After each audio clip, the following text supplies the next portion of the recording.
So we will now begin the CIRA Annual General Meeting portion of today's proceedings. And I will now call to order the 2017 Annual General Meeting of the Canadian Internet Registration Authority. Is this sounding okay? Good afternoon, and thank you very much for joining us today at CIRA's Annual General Meeting. With another fiscal year behind us, along with several notable successes, CIRA is moving ahead positively and with confidence. Today, I look forward to speaking with you about CIRA's strategy, which will include a brief look back in time and into the future. Following my remarks, I'll welcome Byron, Holland, CIRA's President and CEO, to the stage. He's on the stage, actually. And he will go into greater detail about how our strategy is being operationalized by several highlights from the last fiscal year. Lastly, fellow board member and chair of the Finance, Audit, Investment and Risk Management Committee, Rowena Liang, will review CIRA's audited financial statements with you. There will be opportunities to ask questions at certain points through the AGM, so I'd like to go quickly over the procedures. During the AGM, we ask that you come to the microphone stand to ask questions. For those of you joining us via webcast, click on the Ask a Question link on your screen. You can then type in your question and submit it, and the question will be read in the room on your behalf. Before asking your question, please state your name and affiliation. At the registration area, members received a kit folder. I encourage you to review the materials inside, which include today's agenda and CIRA's audited financial statements and report to members. For those members joining us by webcast, all these materials are available on CIRA's website at cira.ca/AGM. As a member-based organization, only eligible CIRA members may vote. In accordance with CIRA's bylaws and the Canada Not-for-Profit Corporations Act, in order to vote at this AGM, you must have been a CIRA member 21 days prior to today's annual general meeting and to be continued as a member as of today. Those eligible members who are joining us via webcast are able to vote and ask questions and will receive instructions for when to do so during my presentation. For those of you here in the room, when a vote takes place, we ask that everybody please remain in the room. Eligible members may vote by raising their voting card when a vote is called. If you're an eligible member, you will find this card in the AGM kit you received today. It looks like this. Please hold your card high until you are asked to put it down, as it is our intention to count every vote. For those of you joining us via webcast, when a vote is called, you will see the motion appear in a box on your screen. Simply click on your selection and submit, and your vote will be automatically registered. In accordance with our bylaws, Paul Havey, who is the CIRA Corporate Secretary and also our Vice President of Corporate Services, will act as Secretary, and I will act as Chair. I've been advised, I haven't been advised yet. We have reached quorum. We have? Yes, absolutely. I've been advised that we have the required quorum of 100 members present in the room and online. With that, I declare the meeting duly constituted. We will now proceed with the business at hand. Today's agenda was posted on CIRA's AGM website on August 2nd, 2017. You will also find a copy of the agenda in the AGM kit given to you at check-in today and online on CIRA's website. Unless I hear any objections, we will proceed with the agenda as distributed.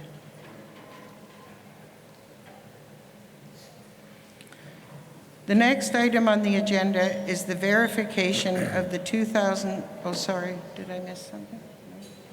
Okay, sorry. In the next item on the agenda is the verification of the 2016 Annual General Meeting minutes. A copy of the minutes from the 2016 Annual General Meeting is available in your kits and online at CIRA's website. These minutes were made available to all members through CIRA's AGM website on August 2nd, 2017. If there are no objections, I will verify the minutes as correct.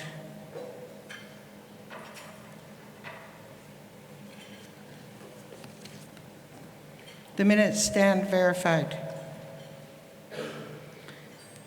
I'd like to begin my report to you by introducing the dedicated and hardworking members of your board who are in attendance today and thank them for their contributions, hard work, and support of CIRA.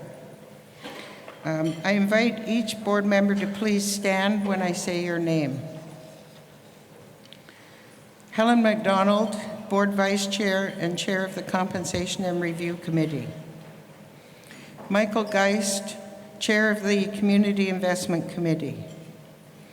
Rowena Liang, who is on the stage, Chair of the Finance, Audit, Investment and Risk Management Committee.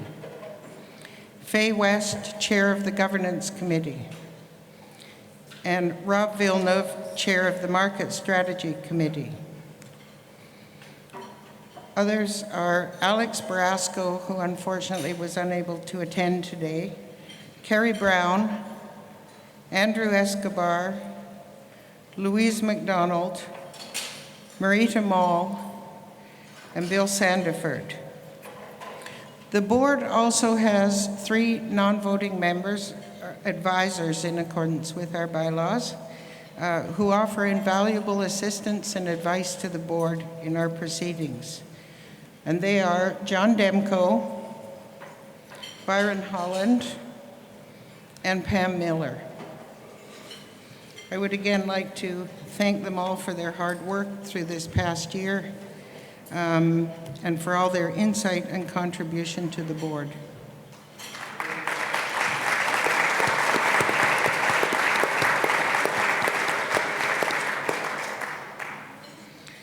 I would now like to take just a few minutes to share a little bit about action CIRA is taking within its corporate strategic plan and its objective to achieve its goal to build a better online Canada. To talk about where we are today, we need to understand the strategy that guided us to this point. CIRA has completed the first year of its new corporate strategic plan, which runs from 2017 through 2020. And I'm pleased to say that there are signs indicating that we're on a path of success. Guiding CIRA's strategy is the overarching goal to build a better online Canada. CIRA's strategy has been developed during a time of great change, where the global domain market is evolving rapidly. New generic domain options have come to market, and growth levels of country top-level domains like .ca have been leveling off after previous years of double-digit growth. Further, the security threats in our market, as I'm sure you're all aware, have never been larger or more persistent. With this in mind, we knew we needed to take actions to allow CIRA to remain relevant, sustainable, and more importantly, to continue to effectively steward .ca on behalf of Canadians.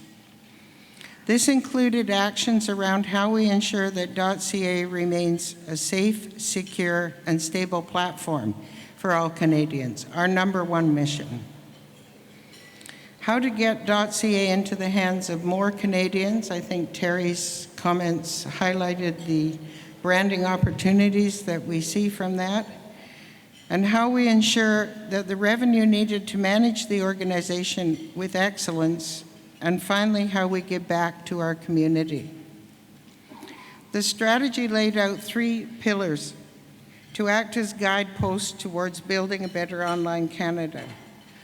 They are essentially operate, innovate, and donate. All decisions are taken within the context of these pillars. Within Operate, CIRA's efforts go toward the stewardship of .ca and a commitment to a safe, secure, and stable registry, an underlying domain name system. CIRA set out to promote .ca to Canadians so they could brand themselves as Canadian online. CIRA also maintains strong relationships with registrars who are, in a sense, our window to the world. They sell .ca to Canadians. Byron will provide further details, but I'm pleased to share that this past fiscal year, CIRA surpassed 2.5 million .ca domain names registered overall. This is an exceptional success within a market that is flatlining and maturing. Now to the Innovate Pillar. As I mentioned, in the face of a maturing market and introduction of new domain extensions, it's important for CIRA to innovate, to remain relevant in our industry, and to safeguard long-term financial stability of the organization. Innovation is a key component of CIRA's strategy. New products have and are being developed and have gone to market, and we are seeing early signs of positive results. Included in our strategy around innovation is ensuring that we are part of the global internet landscape. As we developed our strategy, we knew then, as we know now, that we cannot effectively progress the Canadian internet without actively engaging in the global internet. Our goal is to build a better online Canada, and that doesn't mean we only look inward at domestic internet issues and opportunities. The internet is global and connects us all across the street and across the ocean. Issues that impact our peers overseas naturally affect us as well, and global points of presence help protect the Canadian internet. Fulfilling our mandate requires this whole world view of our industry. Given the changing environment we've been experiencing since the inception of our strategy, innovating in the areas where we have expertise is the prudent path forward for our organization's long-term financial stability and our ability to operate at a level of excellence we are recognized for. On the donate side, giving back to the Canadian internet is ingrained in CIRA's corporate culture and our objectives.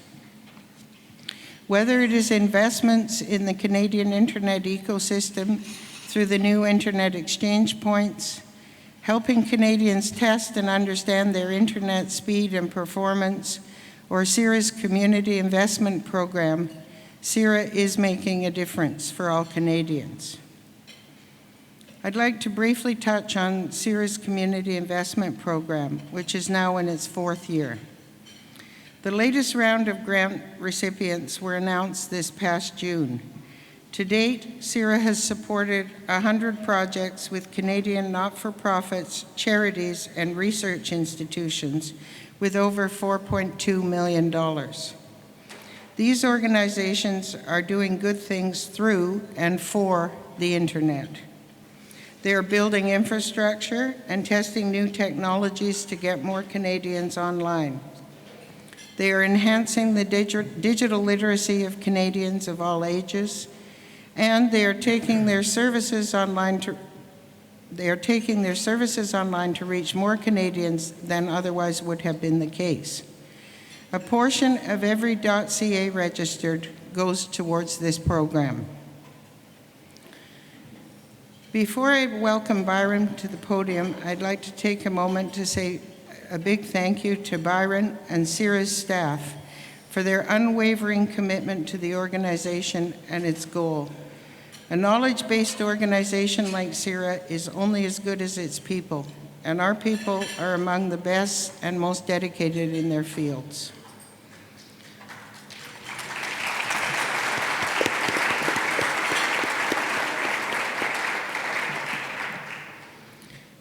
I'd also, again, like to thank my fellow board members. I have served on the CIRA board for the past 6 years and as chair for the past 4 years, but have decided to step down at the end of my term in October.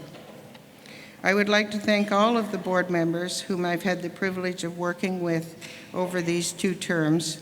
It's been a great honor to serve with you and work alongside you towards achieving CIRA's goals. I thank you sincerely. And I'd like to thank all of you here today, particularly CIRA members.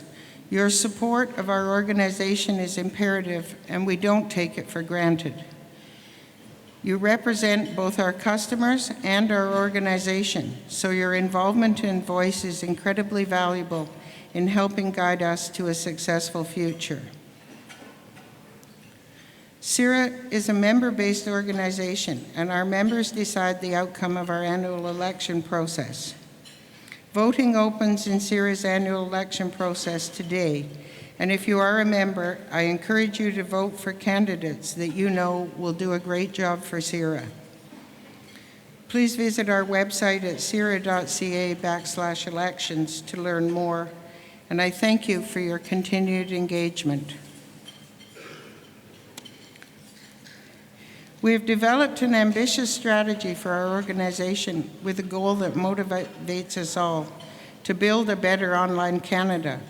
That's a pretty big mandate. Whether this is by fulfilling our mandate around a safe and secure and stable registry and domain name system, or through products and services offered that align with our expertise and make the internet stronger and safer, or by giving back directly to actions that get more Canadians online and able to benefit from what the internet has to offer, we are clear in our path forward. Our efforts every day lead us in this direction, a direction we know is the right one for CIRA and for Canada's place in the internet. I will now invite Byron, Holland, President and CEO of CIRA, to present the President's report.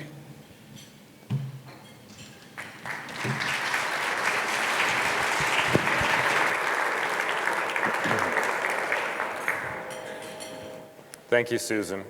And just in case you didn't catch it, I did want to reiterate the fact that Susan has been on the board for 6 years, has acted as chair for the last 4 years, and is stepping down at the end of her term, which ends this October. And as president and CEO of this organization, having worked with Susan over that time, I just want to say thank you to Susan for all that she's given to this organization. So thank you very much.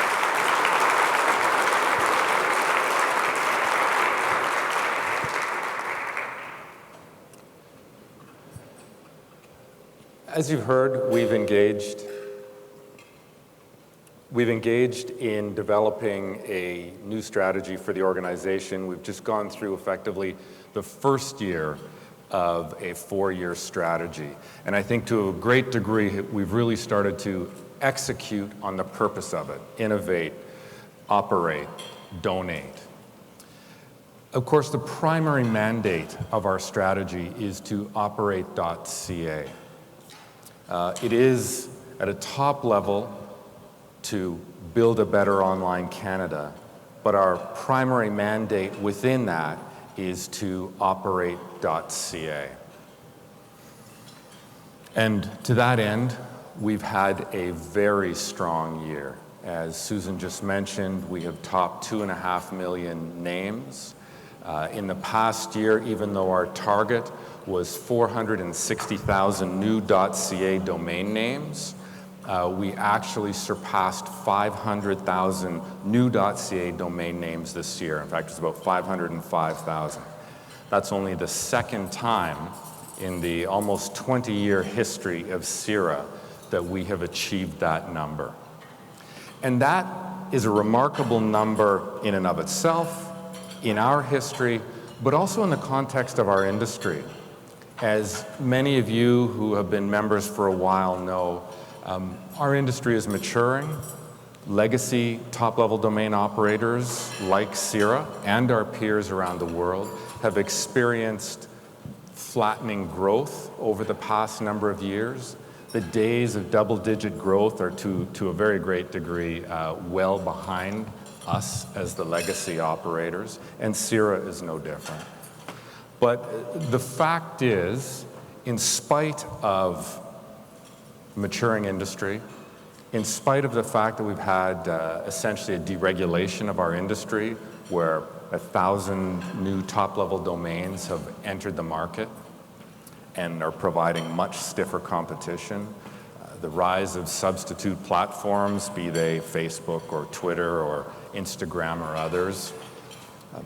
In spite of all of that, CIRA has continued to grow and to deliver on the primary mandate. And there's no silver bullet that's made that happen. There's no silver bullet that's allowed us to outperform essentially the entire market. It's many individual steps. It's the acts, the many individual acts that we undertake, be it in marketing, be it in technology, be it in our outreach to the world. But I did want to call a couple out. One is, of course, branding. And clearly I tread into somewhat dangerous ground to talk about branding after we've had Terry O'Reilly up here, which was awesome, I thought. I love to hear about branding and what that means and how to connect with our customers, with our members, but also the notion of what we can do in terms of Canadian branding. And to that end, part of our success this year has been a result of rebranding, really tapping into the Canadian element of who we are, of Canadiana. But it's also about the nitty-gritty of building our website, of being able to deliver the information and the material that's relevant, be able to deliver it quickly and easily, be able to deliver good branding, a good experience on our website, and facilitate the transition to our registrar partners, who are absolutely critical in getting .ca into the hands of Canadians. Because as most of you know, we don't sell .ca domain names direct. In a sense, we're like the manufacturer. We make them, and then we sell them in turn to our channel of distribution or our registrar partners. And they're the ones who sell to the end user. So it's through great relationships with them, programs, marketing, working with them that allows them to be successful, and by extension, to make ourselves successful. So not only has that been a very solid success this year, but part of what we do involves end user customer service. So to create that experience when an end user calls and has an issue or a question or wants something straightened out, to make sure that we deliver on the kind of service that Terry just talked about, exceptional service. And I'll give you an example. From time to time, I've sat in on customer service calls, and there's always one that has stood out. And this gentleman called in and said that he couldn't find his photos on his computer, and he'd lost track of photos of his grandchildren on his computer. Obviously, .ca, CIRA, the manufacturer of .ca domain names, has nothing to do with where you've misfiled your photos on your computer. But without missing a beat, the customer service person who I was listening in with, just without saying anything, just went into, well, can you see this on your computer? And started to, just from a basic understanding of filing on Microsoft, the Microsoft operating system, walked him through how he might find his photos. And the good news was the crisis was averted, photos were found, and he left happy. Clearly nothing to do with us, but nonetheless, the kind of experience that we as CIRA hope to replicate over and over. Not necessarily helping you find your lost files, but that special experience.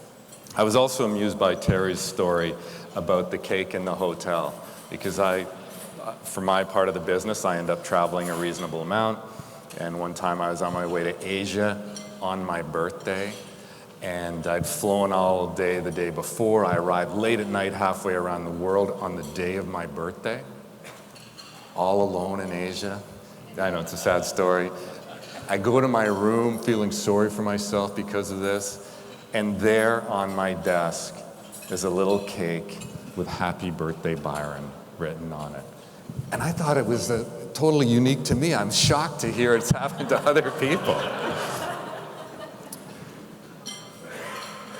Anyway, it's been a great year from a .ca perspective. A real outperform year for all the reasons I've listed and many others. One of the things we ask, or we have asked as part of our strategic planning process, is to be a steward of the .ca. What does that really mean? How do we be an effective steward of, in a sense, the ultimate renewable resource for Canada? How do we support the millions of people who've chosen .ca to be their place online with the .ca domain name? And how do we support the many, many, many millions more who just use .ca domain names when they want to access a .ca domain name website, for example?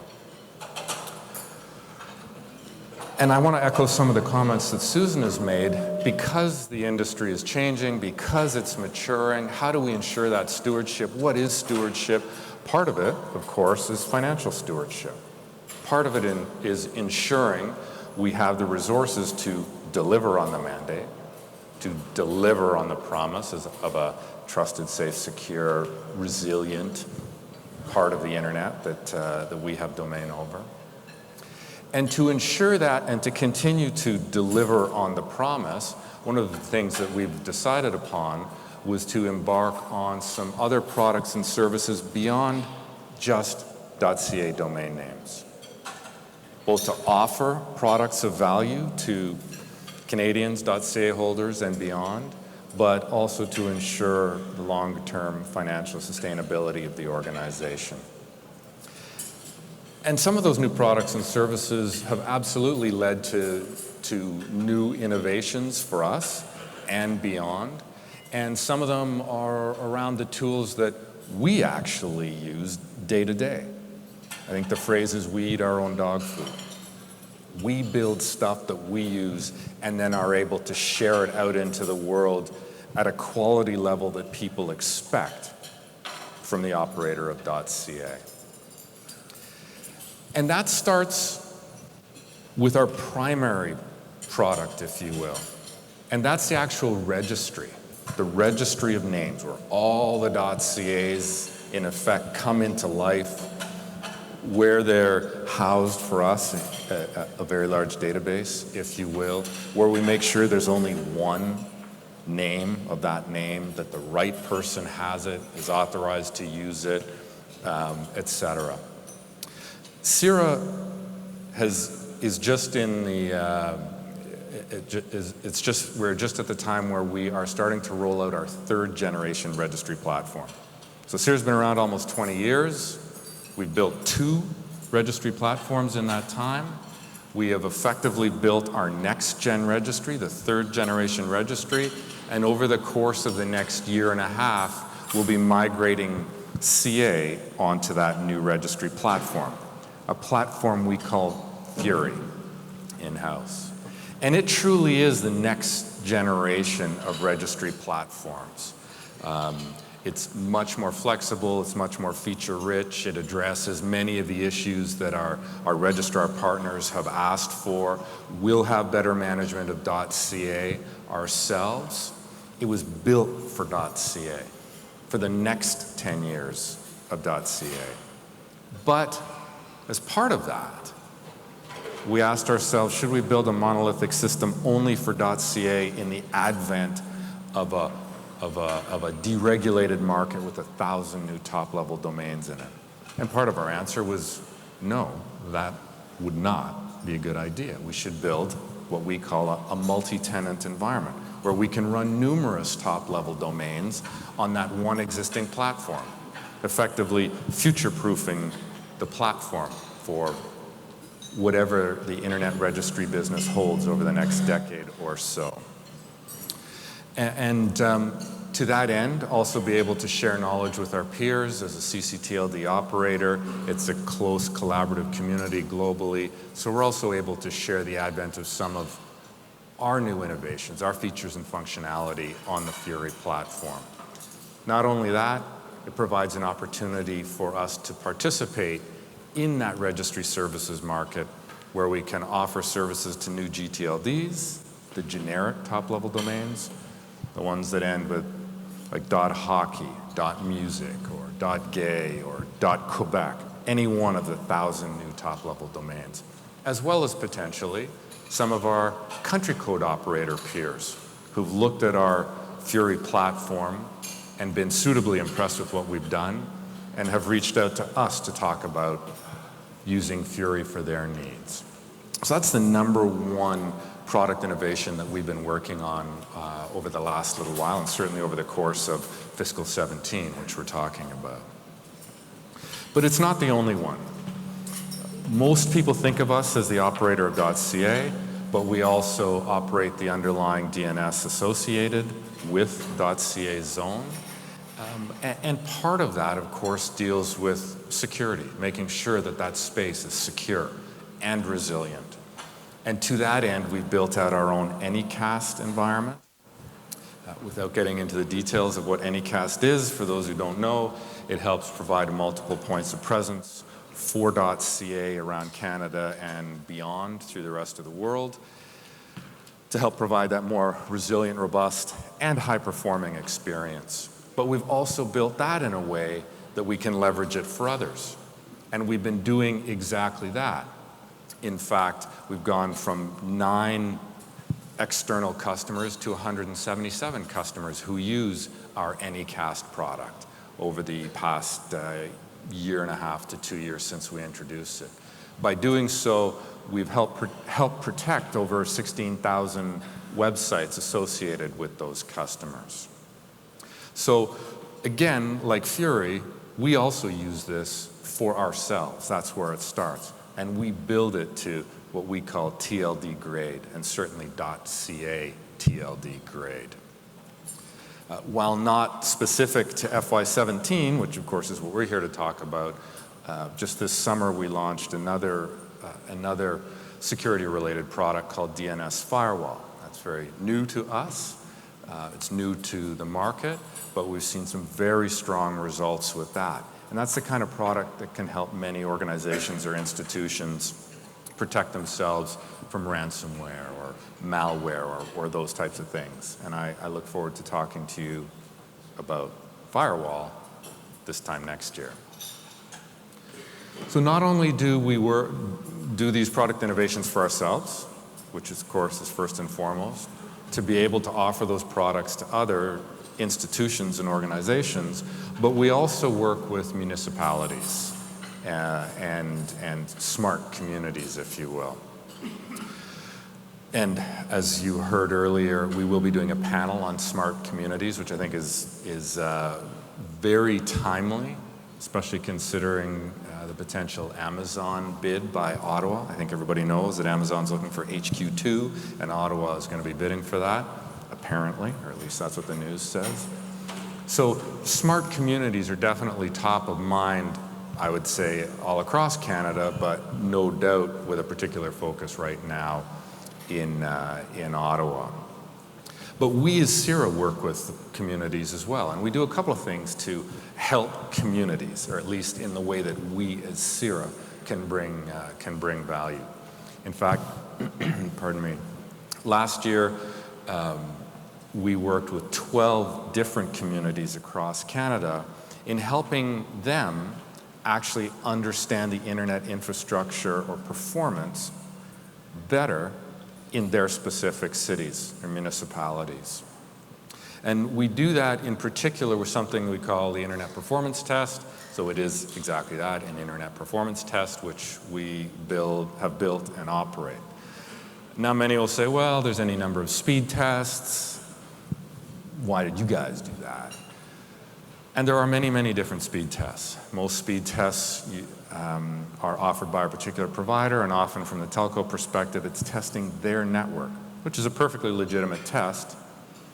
But when you do that speed test from your ISP, all you're doing is testing that ISP's network. Not surprisingly, you will often get exactly the performance that you have paid for, or thereabouts. Our test is actually an internet performance test. When you do something online and you reach out across the entire internet, what is the performance that you receive there? Because you're crossing a network of networks, the internet, to get to whatever that final destination is. And we test that. So we test speed, which certainly is interesting and important, but we also test the quality of that connection. You can buy 25 or 30 meg and yet still get jitter and stutter in your on Netflix. Why is that? Those are more qualitative elements. So we test those elements. In fact, we test 100 different data points on each connection. And that's highly valuable for policymakers, for municipalities, but also right down into the deep engineering community as well, to understand what is happening with the internet in a given space. And we provide value back to the end user. We heat map it so people can see literally down to their street what their performance is, what their neighborhood's performance is, what their municipality's performance is. How does it compare against the rest of Canada? It highlights questions, on 300,000 plus tests, we see average speed around just over 20 meg. New Brunswick's 28, 29. Highest in Canada as a province. Why is that? What have they done that's different? There's lessons for the rest of us there. So that's one way that we've really worked with municipalities to help them understand and set a baseline upon which they can start making decisions on how to go forward and improve. In addition to working with municipalities to help them, as Susan has mentioned, we do have what we call a community investment program, which has multiple components to it. There's a granting program, which Susan spoke to a moment ago.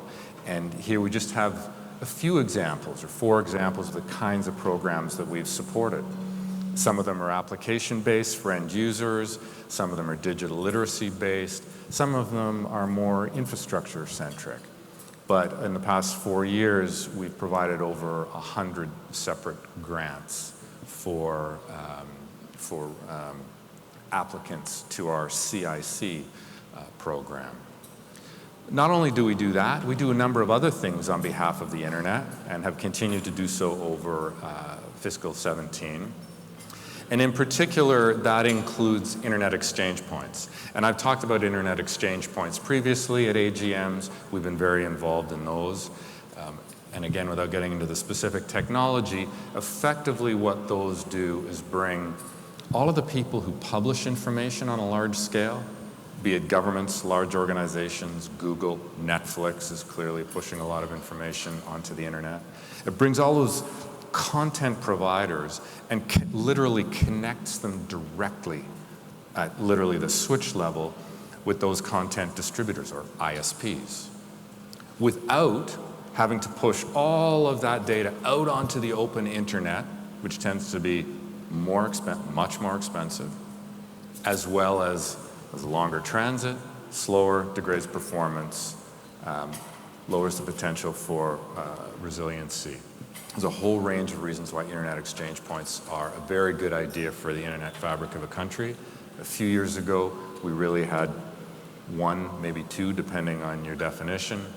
And over the past number of years, CIRA has been catalytic in helping communities help themselves to build out IXPs and improve their internet in their region. So that's something we've been very involved in above and beyond our granting program, but is just one more example of the kind of contribution that CIRA is making to the internet in Canada.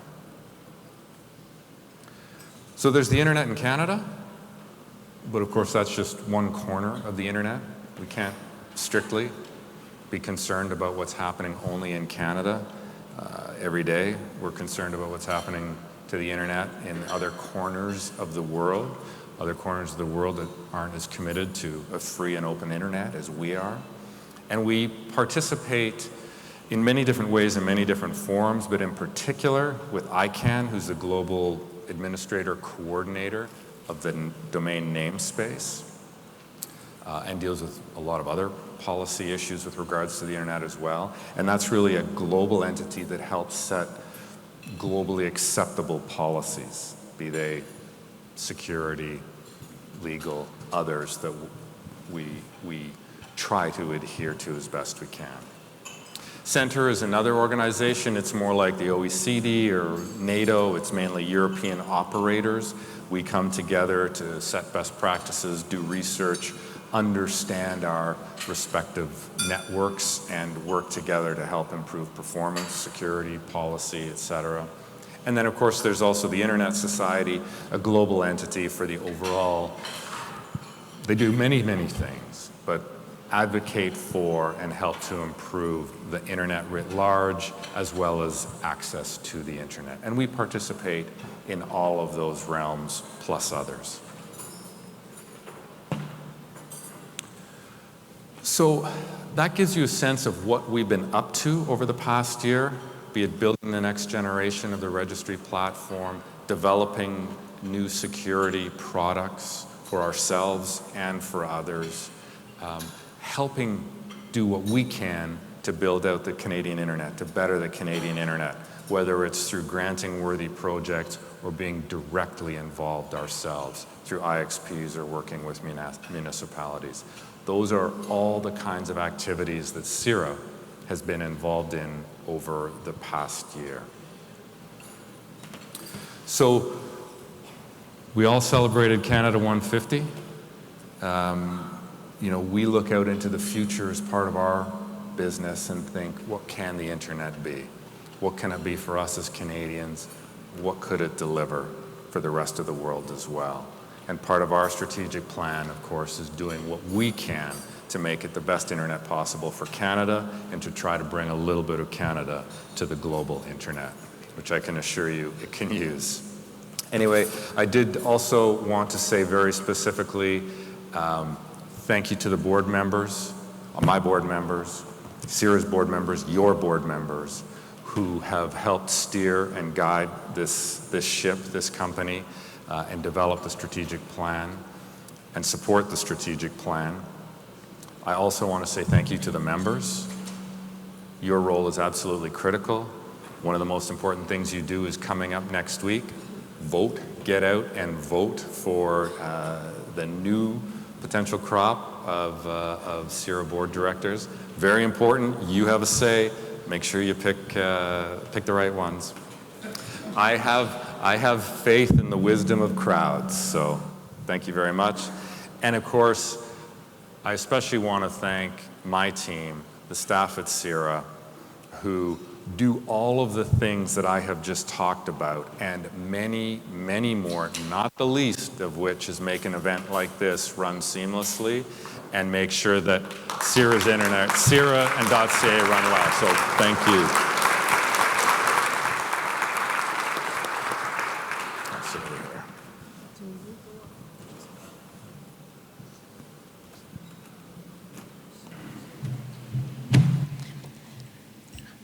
Hello, everyone. Now we're getting to the exciting part of the meeting here. I'm going to present you numbers. My name is Rowena Liang, and I'm the chair of the Finance, Audit, Investment, and Risk Committee. So here we are to talk about the 2017 financial results. And just for your information, from a procedure point of view, after my presentation, I will invite Susan back to the podium for the appointment of the auditors. And then after that, we will invite questions from the audience. So let's go to the auditor's report.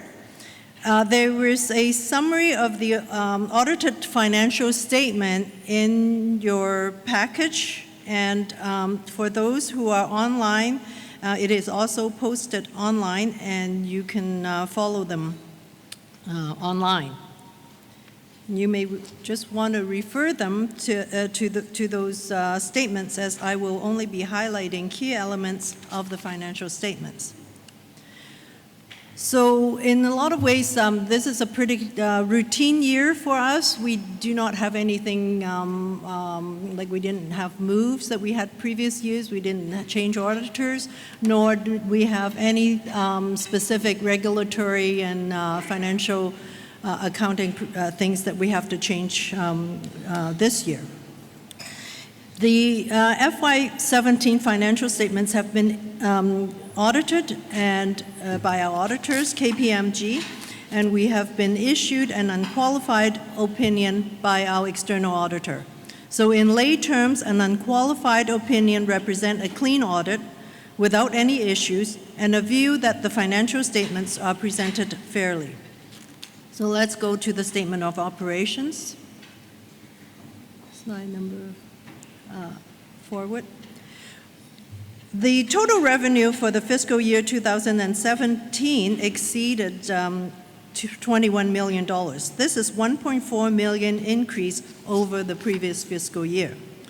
The majority of the revenue growth, $1 million of the 1.4, is attributable to our traditional domain registration business.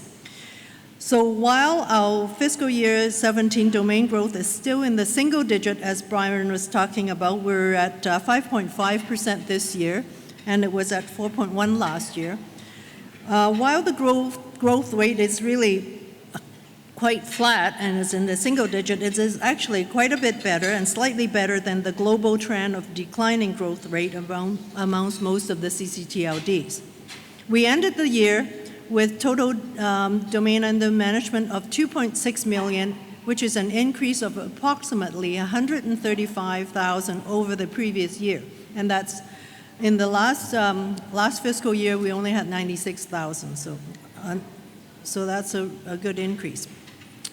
Going forward, our revenue diversification strategy continues to grow. Sponsorship and other revenue have increased by $527,000. This is 5 times over the previous level in the previous year. And it's largely comprised of sales in our DZone managed DNS services product line. CIRA has made significant inroad also into the research and education network, in the Canadian Internet Exchange Points, and also in international CCTLDs. We now have over 180 unique customer relationships, which is more than twice the number we had, or twice the number of customers we had in 2016. These customers are being served on a Canadian-owned and managed global DNS infrastructure, and this is contributing towards our broader mandate while also providing us with the opportunity to diversify our revenue. Total expenditure in fiscal year 17 were $22.2 million, which is approximately $1.2 million higher than the previous year. The most significant area of change in the underlying expenditure is in the area of salary and benefits, community investment program, and communication awareness and education. And I'll go into that in the next slide. Salaries and benefit increased by $600,000, and this is largely just a combination of routine and normal salary increases, and also a combination of a few additional resources. CIRA also invested $1.4 million in our community investment program, which amounts to 6.5% of our total revenue. The CIP program supports our broader mandate to assist Canadian internet ecosystem, and the investments are made in the following area.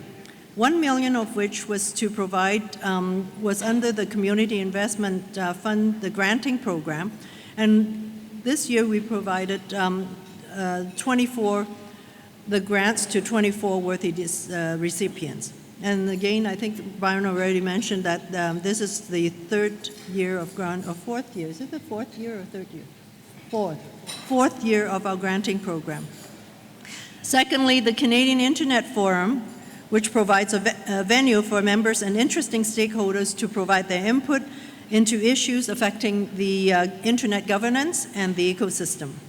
And third area of investment in the CIP is to further facilitate community development in CIRA, and CIRA was instrumental in further enhancing internet exchange points across Canada and developing our internet performance test capabilities that Byron had already talked about.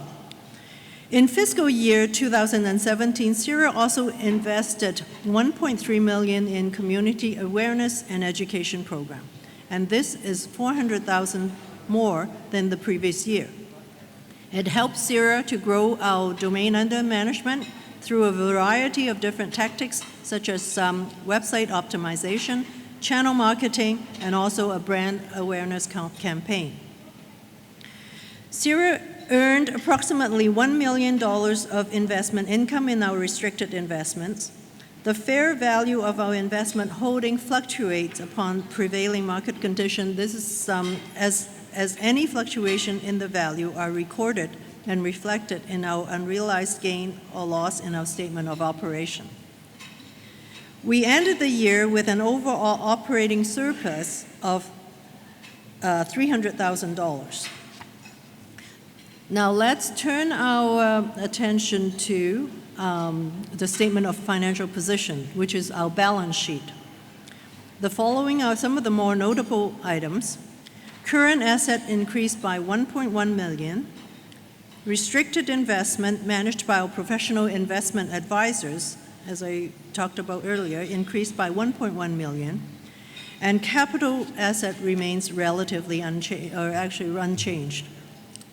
Current liability increased by $1.9 million, comprised of about $800,000 in accounts payable and accrued liabilities, and also $1 million increase in the current deferred revenue. Long-term deferred revenue has remained relatively unchanged at $6.8 million. And just a reminder, deferred revenue is representing an unearned revenue that we have, and it's CIRA's obligation to provide future services to all the registrants. CIRA ended the fiscal year in solid financial position with $8.7 million in net asset, and this represents an increase of $300,000 over the prior year, as reflected in our statement of operations. This concludes my presentation for the 2017 financial statements. I thank you for your attention, and I would like to turn the mic back to Susan, back to for the appointment of the auditors. Susan?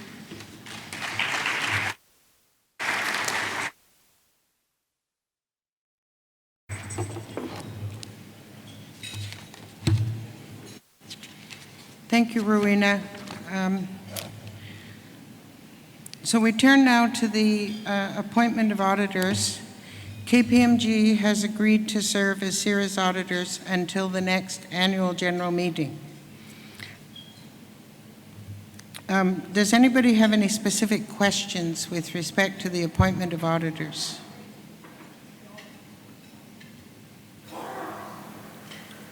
Seeing none, may I please have a motion for the reappointment of KPMG as CIRA's auditors? If you could stand and state your name, please. Thank you. Marita Moll is making that motion. May I have a seconder, please? Thank you. Helen McDonald seconding. I guess I should have read the motion. That KPMG be appointed auditors of CIRA to hold office until the next annual general meeting or until their successors are duly appointed, and that the Board of Directors be authorized to establish the remuneration of the auditors. We have somebody making that motion, was Marita Moll. It was seconded by Helen McDonald. Is there any further questions or discussion?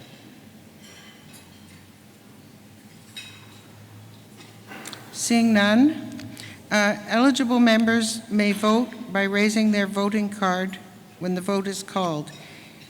To remind you, an eligible member will find the card in their AGM kit they received today at check-in, and again, it looks like this. When you vote, please hold your card up high until you are asked to put it down. This will allow us to count every vote of those who are in favor, against, and those who wish to abstain from the vote. For those of you joining us by webcast, when a vote is called, you will see the motion appear on your screen. Simply click on your selection and submit, and your vote will be registered. We will now proceed with the vote.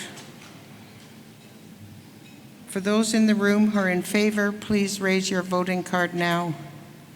And I ask you to bear with me while the vote is counted.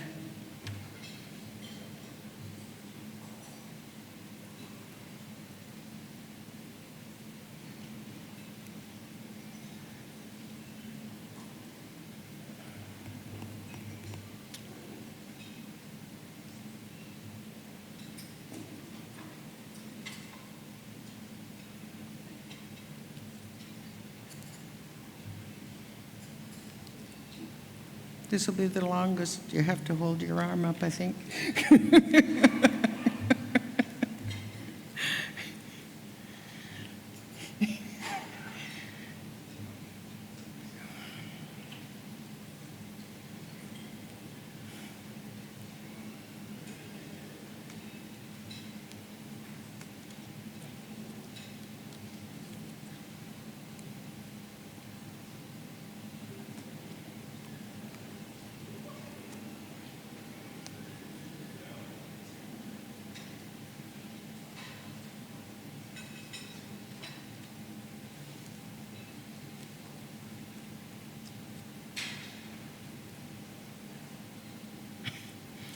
For those of you tiring out, many people are changing hands. It's okay.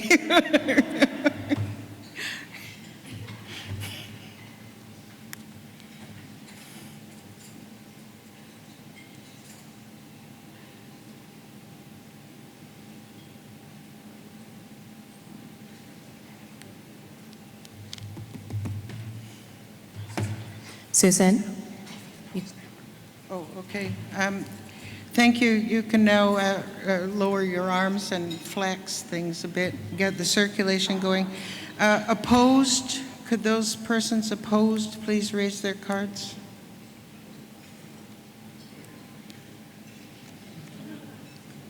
I see none. So I will ask for abstentions. If anybody wishes to abstain, could they raise their card?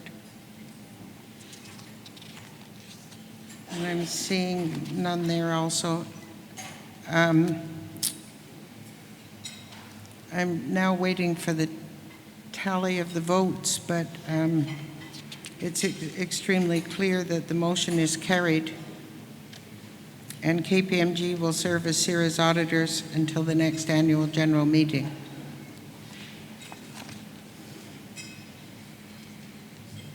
Okay, we will now proceed with the general questions from members. Again, I ask you to line up at one of the microphones in the aisles. For those members joining us via webcast, click on the Ask a Question link on the screen, and then you can type in your question and submit it, and your question will be read in the room on your behalf. It should appear on a screen in front of me. I would ask you to state your name and affiliation prior to making the question. In some cases, I will respond to the questions, and depending on the degree of detail the question seems to call for, I may ask others to respond on my behalf. So we will start with questions from members. I'd like to keep an eye on the clock, but I'm aware that before we started this process, we're running somewhat behind time. So I'll need to be cautious with that. To start off, I thought I'd share a question that we received from a survey we shared with our members leading up to today's event. The question brought forward was, can you tell me how projects are chosen for the Community Investment Program? Essentially, without going into excessive amount of detail, there are a set of criteria that are published when we request applicants to make their grant applications. There's an extensive application process required. We have a committee that consists of 3 board members and, I'm going to get this number wrong, 5 or 6 non-CIRA board members who participate on the selection committee. The applications go through a pre-screening process to make sure that they meet the technical requirements of the request for grant. Then the applications go forward to the committee for their review. That committee is chaired by Michael Geist. The committee spends considerable diligence studying these applications. It's a very intense and fairly onerous process to try to winnow down the number of the grants that they feel will make the greatest difference in the categories specified. The committee then comes up with a recommendation that's presented to the Board of Directors for approval, along with the committee report that describes the process that they use to make the selection. That's then followed up with their recommendations for any changes that they might think advisable to the program going forward. So I hope that answers that question satisfactorily. There is one question online that popped up here very quickly. And the question is, what is being done to give all Canadians high-speed internet service? And it's submitted by Greg Snow, who's a voting member. Byron, would you like to respond to that? Because I think Sure. you have responded to it. I mean, in terms of what's being done to provide high-speed access for all Canadians, clearly that's well outside of CIRA's remit. That is more up to the internet service providers and/or any government policy or regulatory intervention. CRTC has made known they're trying to get to the 50-10 mark for Canadians. And certainly the Canadian government has allocated significant funds to try to improve broadband access coverage, not the least of which is the relatively recently announced $750 fund. But that has nothing to do with CIRA.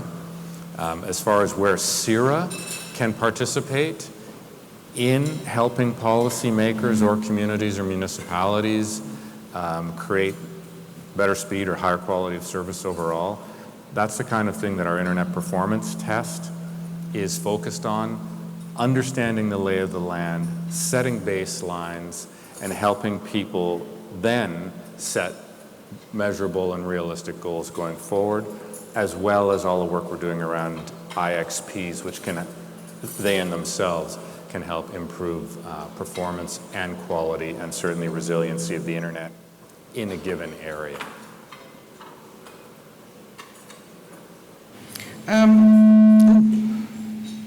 Sorry.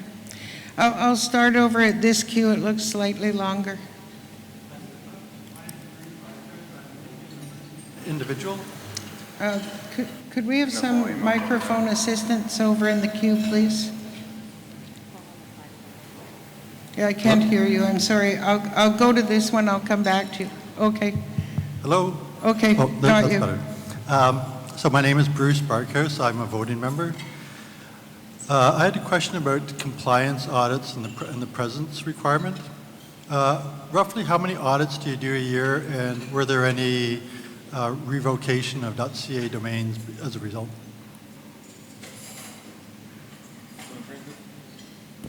In terms of a compliance environment, we have both a proactive and a reactive compliance regime. So we do our own random audits on domain names, as well as we respond specifically to any inbound complaint.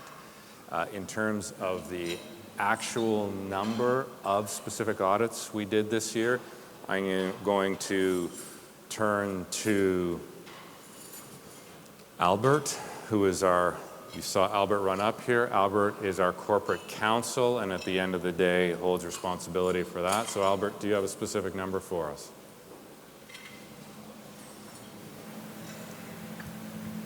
Check. Hi, so my name is Albert Chang. I'm corporate counsel with CIRA. We audit about 100 domain names every 2 weeks, and we look specifically at criteria that highlights that they might potentially not be Canadian. So for example, foreign addresses, things like that. So we do about 100 every 2 weeks, and we have the ones that we do audit generally don't respond or don't meet Canadian presence requirements. So just a quick follow-up. So then there's no examples of proven non-compliance being out of country, for example? Oh, no, that's exactly the case. So when we look at the domain name lists, the ones that we choose to audit typically are the ones that don't have Canadian addresses, and those are the ones that we do audit. Okay, great. Thank you. You're welcome. Perhaps the gentleman at that microphone. Thanks.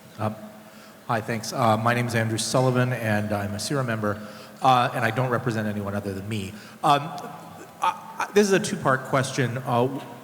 First, is there any relationship between the non-registry lines of business and the registry? In particular, do those other lines of business have access to the registry databases for, business development or whatever? And then secondly, what is the board's view on what the correct relationship is between those two things? Thanks. Paul, the first part? Sure. Paul Havey? Is Paul in the room? Paul, could you respond to the first part of the question? Just so we make sure we're very accurate. So the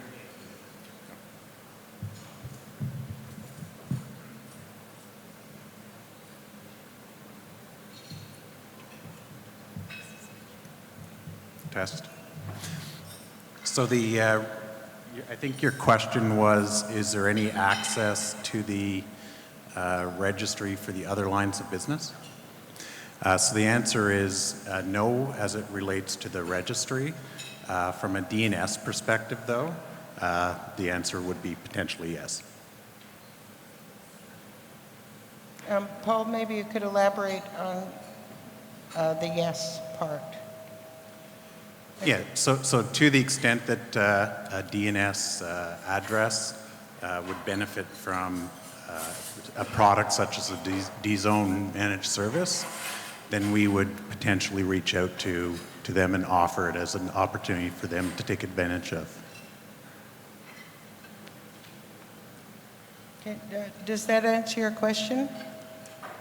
Well, it answers the factual question about what the relationship is, but also I wonder what the board's view is on the privacy implications of using the access to the registry information as, marketing opportunity for the other lines of business. For ourselves. Yeah, well, I mean, there's a strategic question here that the board needs to answer. In all honesty, I can't say that the board has turned its mind to this specific policy question. But the issue of privacy, generally speaking, which also touches on things like the members lists and this particular activity, will be coming under review. Yes, sir. Gord Walford, I am a voting member. I'd like to know if CIRA does anything specific to ensure that .ca domains don't fall into the hands of spammers.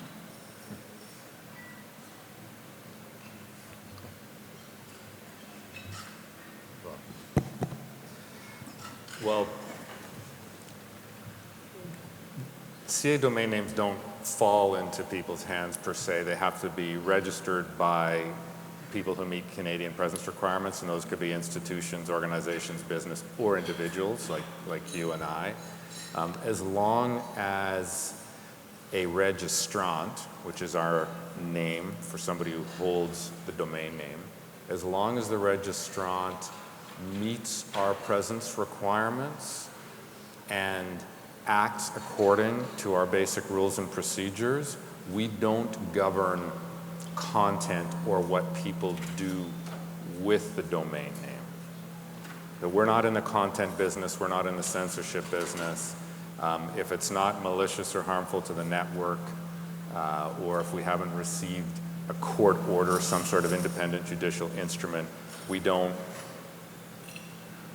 take people's domain names from them. But a lot has been said about having confidence in a .ca domain. If we're not doing anything to ensure that spammers don't hold .ca domains, what does that say about building confidence? That's something maybe the board might consider. I will say, sir, I don't like receiving spam any more than you do, but I will reiterate the fact that CIRA doesn't have a role in censorship. We don't police the internet per se, and I get your point about trust. I truly do. In fact, my last blog, to some degree, speaks around this issue of where CIRA's remit is, as separate and distinct from what I or many of us who work at CIRA might like to do. But in maintaining a free and open internet, I think it's also very important that the right actors are in the right swim lanes in terms of how the internet is operated. We know what our role is, primarily a technical role, as long as people meet the basic requirements of that. It's up to other actors in the internet ecosystem to determine the kind of policies overall that you're speaking about, and to which the Government of Canada, of which we're a private not-for-profit corporation, so I'm certainly not speaking on behalf of the Government of Canada by any stretch, but they have done a lot of work around this space, arguably in terms of legislative requirements. They're the ones who would be able to deal with how spammers can act or how spam is treated.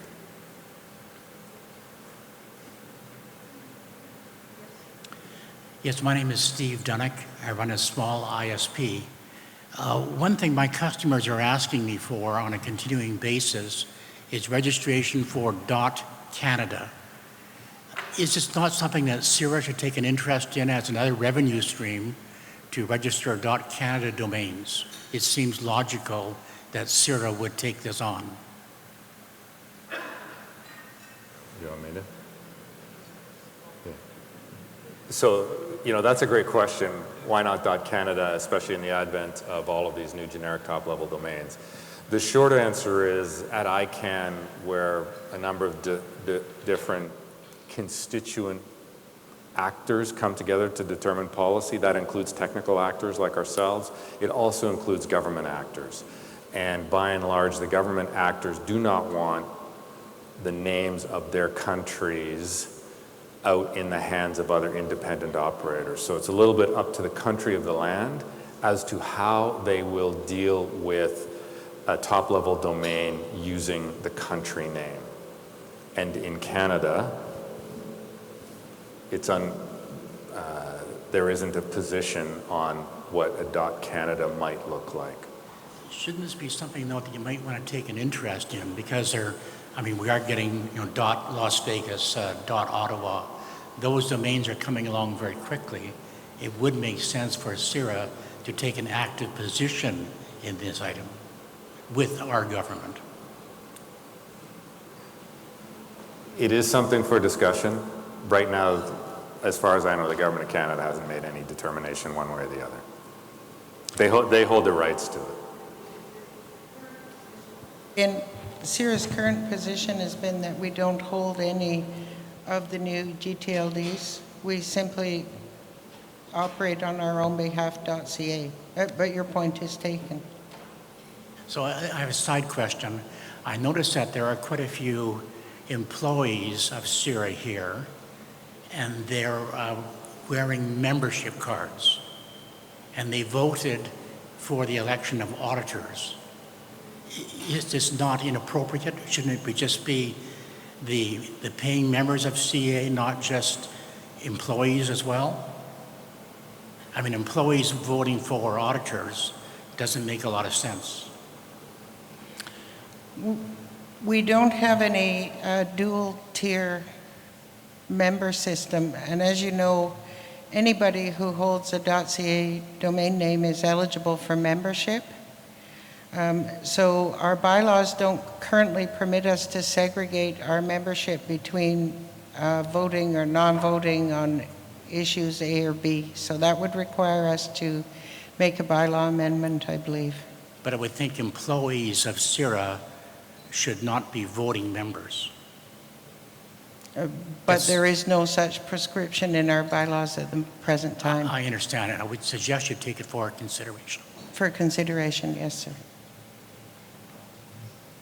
Yes? Hi, my name is Josh Leslie. I'm a CIRA member, and my organization is Stewardly. My question is around, with the change of the guard to the south, I think there's a real and present threat to net neutrality, and sort of picking up on Terry's great presentation earlier, I think that presents a bit of an Wi-Fi car show moment for Canada to, sort of put our flag in the ground and say, this is what we stand behind, this is what we stand for. And has sort of this been a topic of discussion within CIRA? Do you have any thoughts one way or the other? One way to look at it is it's the Audi Wi-Fi opportunity.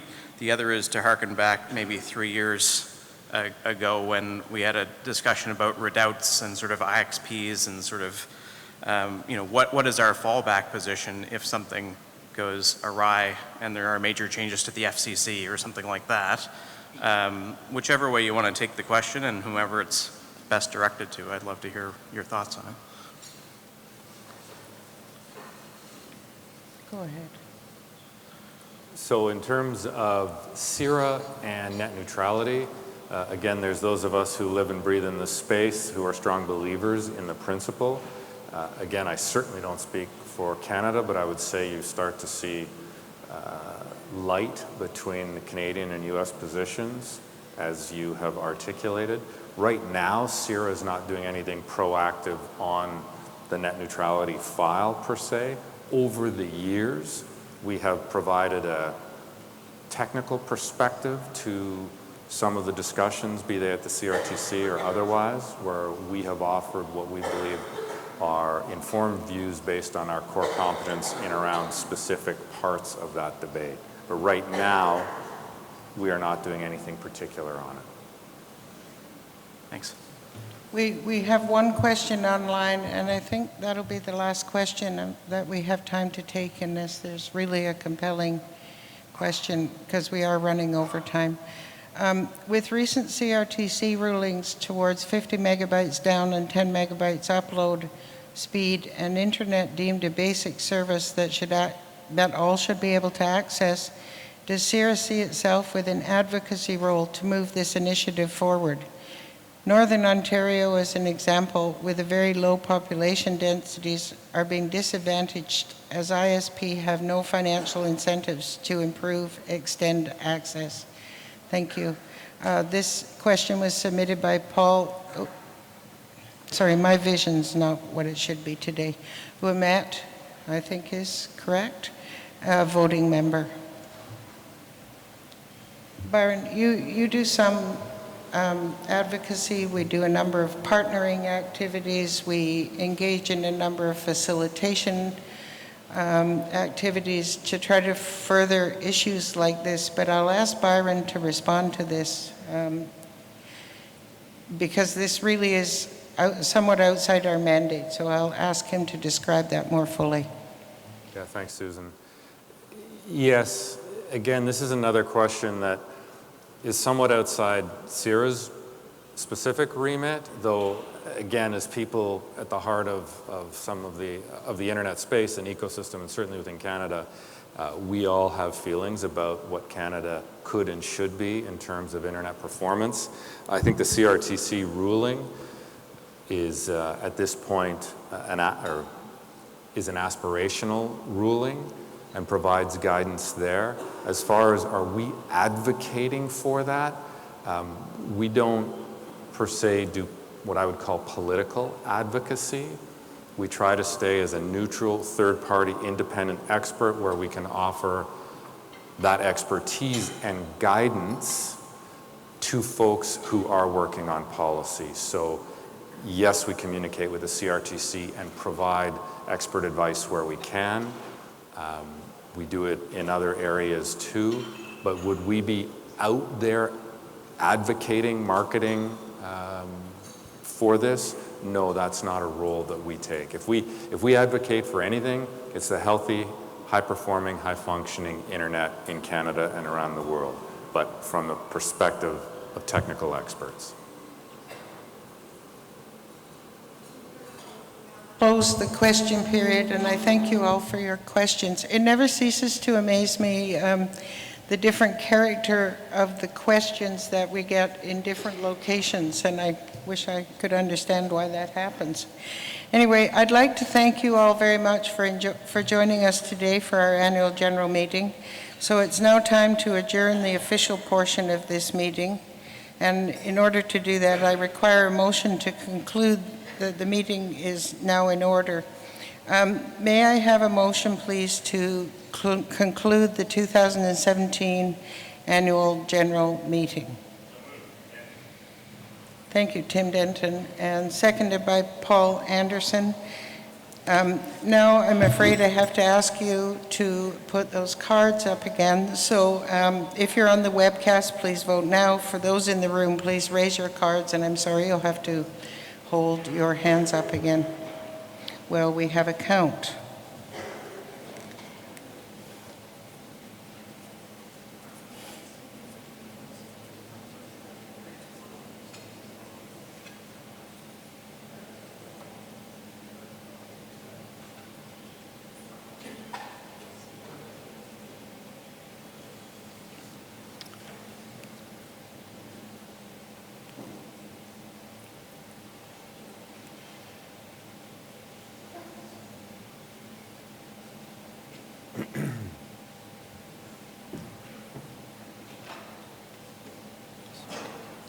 Manual process. Well, for this kind of motion, it's ridiculous.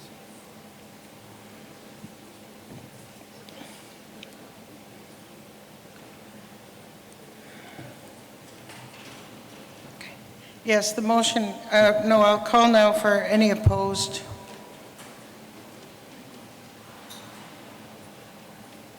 I don't see any, so, and I will call for abstentions. And I'm not seeing any. The motion is carried and the annual general meeting is adjourned.